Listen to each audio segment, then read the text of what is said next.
Round face. హ్మ్. Round face ఉన్న వాళ్ళ జ్యోతిష్యం ఎలా ఉంటుంది? ఎంతవరకు మంచిగా ఉంటుందో అలా చెప్పగలం కదా? ఆ!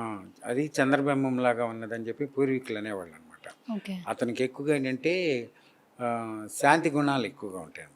డిసిప్లిన్‌గా ఎక్కువుంటది. ఆలోచన ఎక్కువుంటది. థాట్ రైడింగు, ప్రొఫెసర్ అవ్వటానికి, ఇంజినీరింగ్ అవ్వటానికి, ఏదైనా ఒక మేధా సంపత్తి కలిగినటువంటి వ్యక్తిని ఉన్నతమైనటువంటి పదవుల్ని ఏ స్థితిలోనైనా సరే అతను ఉన్నతమైనటువంటి స్థితిని పొంది లోక కళ్యాణానికి ఒక ఉపయోగకరమైనటువంటి ఆలోచన సంఘ సేవకుడిగా కూడా ఉండటానికి కలిగి ఉంటాడనమాట. అందుకని అతనిలో సౌమ్య గుణం ఎక్కువ ఉంటుందన్నమాట. సౌమ్య హ్మ్. గుణం బాగుంటుంది.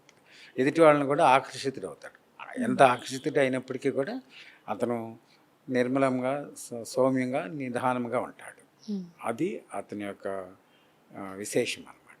అట్లా రౌండ్ ఫేస్ అన్నట్టు.